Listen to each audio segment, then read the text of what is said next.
Shalom, renungan kebenaran firman Tuhan hari ini terambil di dalam kitab Bilangan pasal 4 ayat 1 sampai dengan ayat yang ke-20. Judul renungan hari ini, Perlindungan. Bacaan hari ini mengungkapkan cara orang kehat bepergian dengan barang-barang di dalam kemah pertemuan. Ada beberapa simbolisme indah di dalam ayat-ayat ini yang dapat dengan mudah kita abaikan. Sebelum orang kehat mengemas barang-barang suci ke dalam gerobak untuk perjalanan mereka, Harun dan putra-putranya mempersiapkannya. Tuhan memberikan secara spesifik bagaimana barang-barang ini harus dikemas, dan hal itu tidak sembarangan. Karena tabernakel dan bahkan seluruh bangsa Israel dirancang untuk menjadi gambaran dari prinsip dan tempat surgawi. Kita harus memperhatikan semua yang Tuhan nyatakan kepada kita tentang benda-benda ini. Hal pertama yang harus dilakukan oleh Harun dan putra-putranya adalah menurunkan tabir yang memisahkan tempat kudus dari tempat maha kudus, dan menutup di sekelilingnya tabut perjanjian. Tabir memisahkan tempat tinggal Allah dari tempat manusia dapat masuk. Hal itu secara terus-menerus merupakan penolakan akses ke kursi perdamaian atau tempat pengampunan dan hubungan intim dengan Tuhan. Sampai Kristus mati di kayu salib, membelah tabir menjadi dua. Simbolisme pemisahan antara Tuhan yang kudus dan manusia berdosa tetap berlaku bahkan saat mereka bepergian. Tabut dibawa dengan tiangnya di depan dunia terbuka. Sinar matahari menari-nari di sepanjang emas dan menimbulkan rasa takut di hadapan musuh-musuh Israel.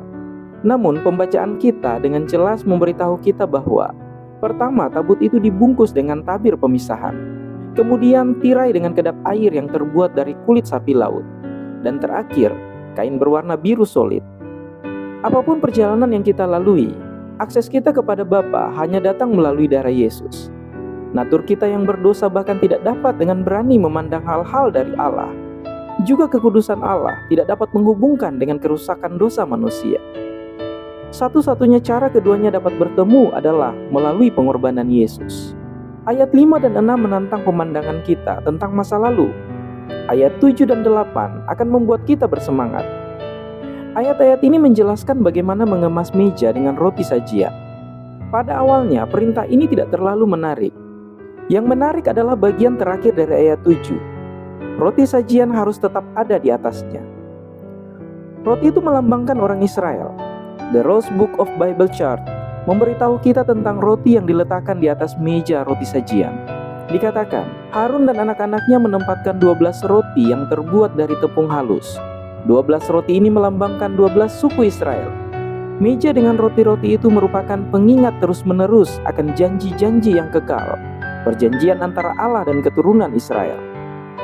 Di atas roti yang melambangkan umat Allah ini diletakkan kain kirmisi dan kemudian kulit tahan air.